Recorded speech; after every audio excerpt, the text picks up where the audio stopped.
Alright, so I reconnected my hydraulic lines. This line here actually loops back around the back of the tractor and goes to a port on the back of the hydraulic lever control valve and pressure relief valve assembly. That comes to a port right here that's marked PR, and then this other port, which is marked RT, that is the return line that goes back to the hydraulic reservoir right here. This line had a couple of pretty bad kinks in it that looked like they might be restricting the flow. What I did was I carefully crushed them on the wide dimension, which had the effect of basically pushing that back out and open that back up. It's not perfect, but it beats paying for a whole new rigid line to be made. Maybe I'll do that at some point down the road. I haven't decided yet. So what I'm going to do now is I've got one of the two lines off on the other side. So we got two lines that go to the cylinder here. This line, I know it goes here because it's a rigid line, so it only will line up that way. So I know I have that on the correct port. This line is supposed to be a rigid line that comes up to this port here, and it was replaced by somebody with this flex line. And you have to basically make this tight U to make this happen, which isn't ideal. But I could see, you know, they probably didn't want to pay to have a line bent, and this was a quick, easy solution. Or maybe they even had this hose for something else. I'm going to leave this off for the moment. I've got the steering wheel turned all the way to the right, which means this shaft right here is fully counterclockwise, which means the rack inside here is fully out, which means this piston inside here is fully this way, meaning it's in the position where once fluid starts flowing through here, it will fill the cylinder, and any air in the system will come out of this open line. That's why I'm leaving this off for the moment. So as long as I don't turn the valve in the wrong direction, I shouldn't get massive amounts of fluid squirting out of here. So again, it's fully to the right, so I'm going to want to turn it to the left. When I turn it to the left, that should cause fluid to flow only out of this port and push that cylinder back.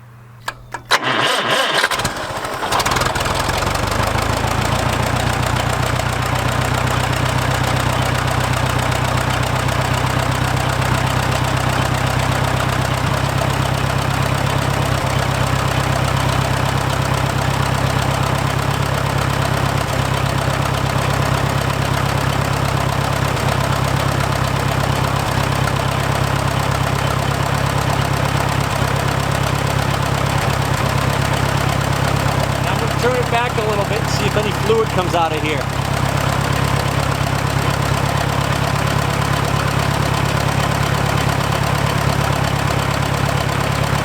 Alright, nothing. So I'm not getting any fluid flow.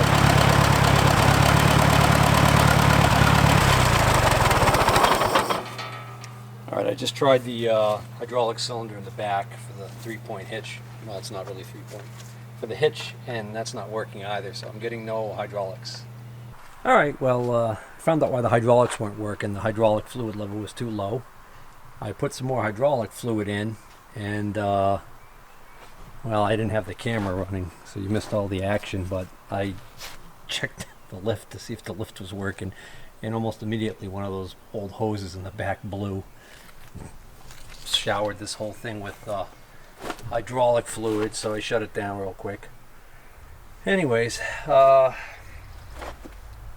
course, I dumped out my drain container there, and you can see it's still leaking oil. I have to see if I could find a large syringe. I might just try and suck the oil out instead of waiting for it to just all leak out. The sooner I get all the oil out of it, the sooner I can pack it with grease. So I started to put the dashboard and this bracket assembly back on the tractor, and I remembered that I took this all off together because I had trouble getting this throttle linkage out of here. So this is all kind of married together, and that's going to make it difficult for me to put the fuel tank and everything back in. So I think what I'm going to do instead is I am going to try and take this throttle lever on the top here off. There are two screws on the top that look pretty rusted. Those are probably what kept me from doing it last time. So let's see, there's 2 screws right here that if I can get those out will allow this plate right here to drop out separate from the dashboard. Then I can take the dashboard off separately because I need to do some wiring and repairs to that anyways. Well, that one came out easy. The other possibility is it might not want to go through this hole with the lever still attached, and the lever is held on by a pin that would have to be driven out. I don't know, might be able to finagle this. Take it back up off the steering column.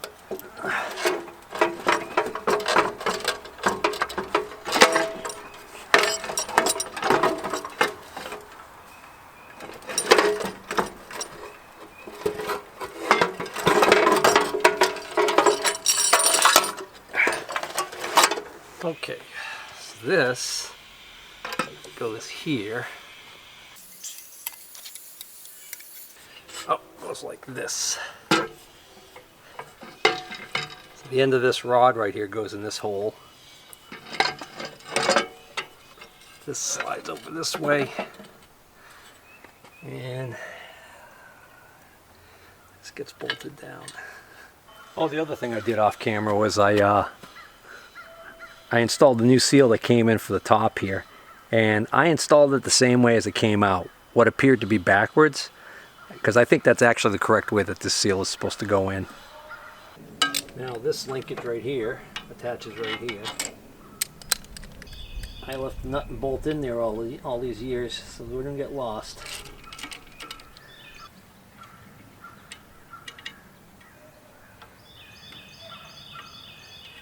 Interesting.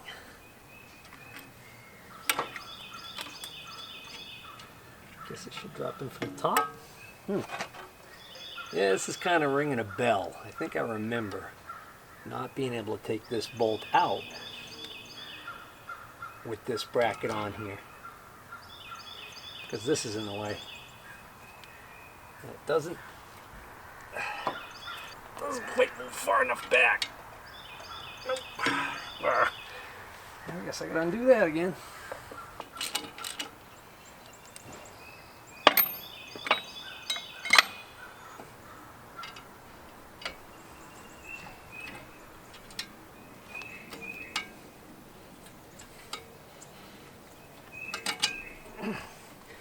I was able to do it without having to take them out all the way. Just loosened them enough to move this bracket up.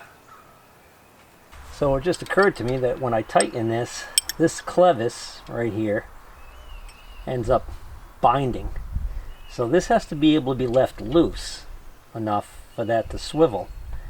So I can't tighten this nut, which makes me think this nut should be a self-locking nut. So I'm going to go see if I have a 1/2 inch self-locking nut that I can put on here. I don't want my throttle falling off on me. One of these self-locking nuts with the nylon bushing in them should do the trick. Oh, that bolt's not long enough. So what's happening is I can't get the nut on far enough onto the thread so that the nylon starts doing its job and locking it. Somebody's having a laugh somewhere.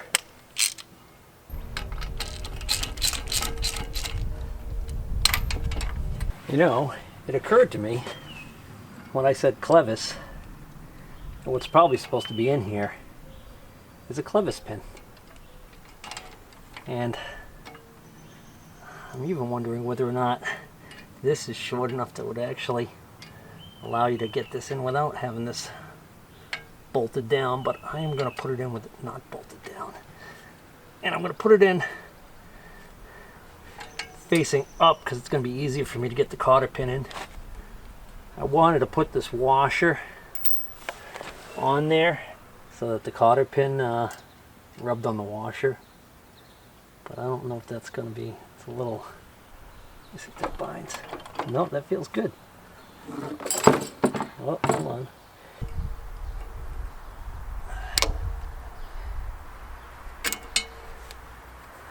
I was wondering if I gave this tractor a nickname.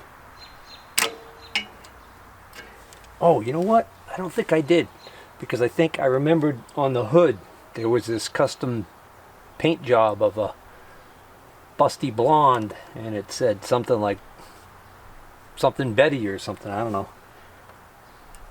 So I think it already has a name. Whereas I took to calling the Oliver 770 Old Yeller, because it's kind of yellow. It's definitely old. I don't know why, but I just did. I don't need a reason, do I? So I'm wondering what to call the new arrival. Big Blue? Maybe? Old Blue?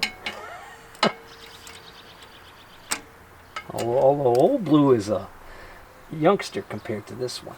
20 years younger than this one, roughly. Not my newest tractor, though. The Ford 1920 is still my newest. I think we figured that one to be 1980s. Definitely the most modern Japanese tractor. Old Blue is a 74. This is a 50-something. I don't think it's a 54, so it's not quite 20 years. Matter of fact, I'm almost positive this isn't a 54. I looked it up at one point by serial number. See, that's not going to bind now. Alright, that's good. I should be able to tighten these bolts for the final time. He said, hopefully. I'm going to try and take these 4 screws out that allow me to take this little sub panel out of the dash panel. The reason why I want to do that is because I want to take this so that I can work on it and wire it up and change out the choke lever. Choke cable is seized, and I can't take it away from the tractor because of this. This is the water temperature gauge. I haven't seen it move yet, but I'm just not sure if I've got the engine hot enough for that to happen. So if it does work, I'd like to try and save it because it's an original International Harvester one, so it's kind of neat. As is the ammeter. I think I changed the fuel pressure gauge, I'm not sure. Anyways, this won't fit out here. This is made so that this bracket goes on from the back side, and that's what holds this in. So this can't fit through that hole in that direction. I can't disconnect here. I could disconnect the other end of this cable from the engine block, but this isn't a cable, this is actually a capillary tube, and at the other end of it is the little bulb that inserts into the head, and I know for a fact that if I take that fitting out, coolant's going to come out, and I don't want to lose coolant. So I could just take these 4 screws out, let this stay behind with this, and take the rest of the dash away to work on it. I got a sneaking suspicion these are going to snap.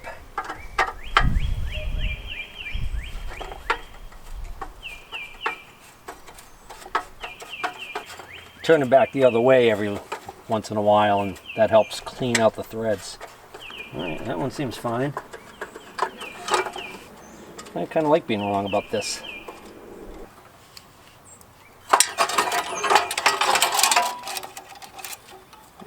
There we go. I don't know if that momentary push button's any good anymore. I don't think I've seen the key for this in forever. Don't even remember if I had a key for this. So that's kind of neat too, that this little panel right here comes off separately. So I could take this panel off. There we go. So this tachometer looks like hell. But I think the cable's okay, so I'm actually kind of curious to see if that works. Alright, I got it just temporarily hooked up to the cable.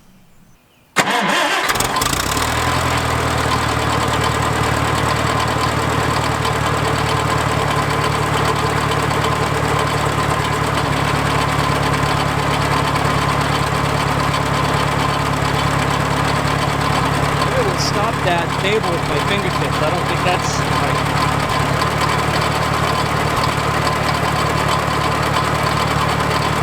I won't put much tension on there at all. I can stop it. So the tachometer cable runs up to the back of this housing right here. which must be the tachometer drive. It's also what the distributor mounts into. So it's a whole hot mess over here.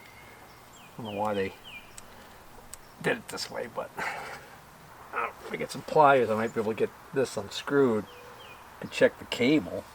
But I mean, I don't know, I'm finding it hard to believe. If the cable was completely broken, I would think that it would like not want to turn at all.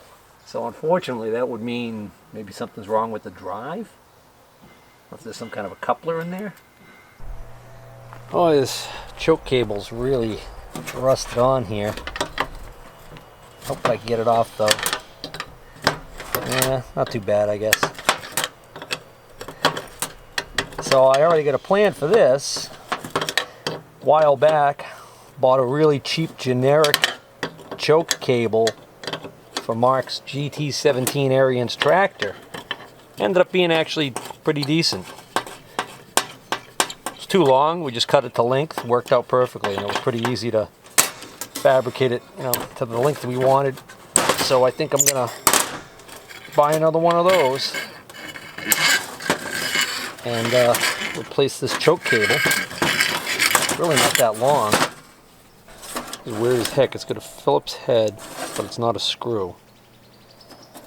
What the hell that is? Well, doesn't matter, we're going to replace it. And then, while I'm at it, I'm going to see whether or not, I wonder whether or not this generic cable would be long enough, the generic cable I'm going to get, I wonder if it'll be long enough to act as the shutdown cable on my new tractor, because I need one. It's just a matter of figuring out whether or not it's long enough.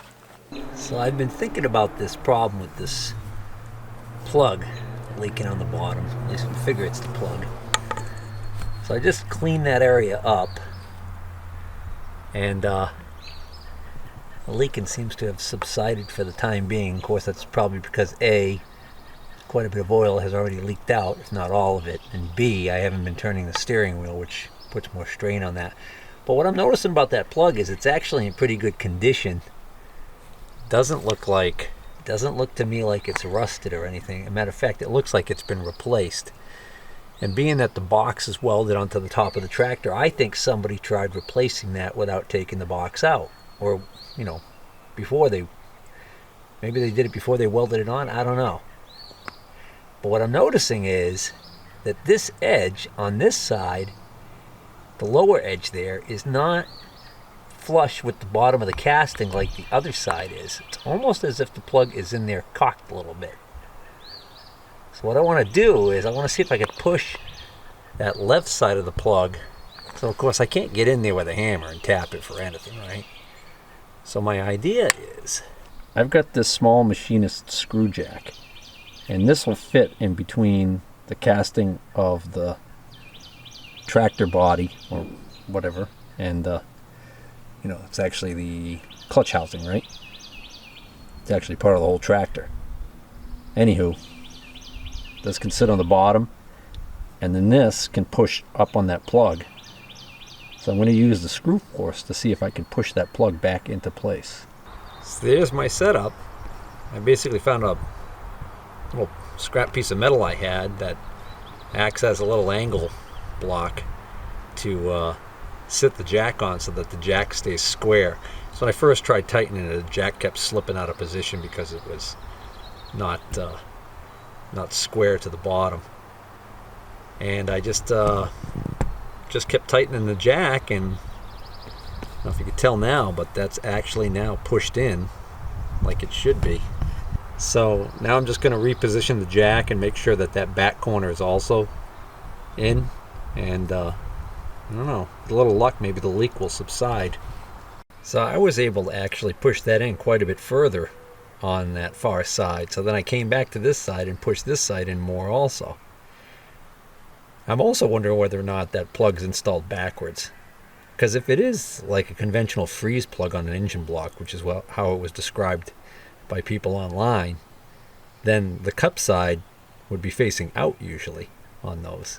One of the other thoughts I had about this thing was I could take that plug out and I could buy the type of expansion plug that they sell at the hardware store, like under the Dorman name, which is, it's basically like, it's a rubber plug that goes into that hole, and it's got a metal plate on the back with a stud and a nut, and then as you tighten the nut, it expands the rubber and causes the rubber to push harder against the side walls and make the seal.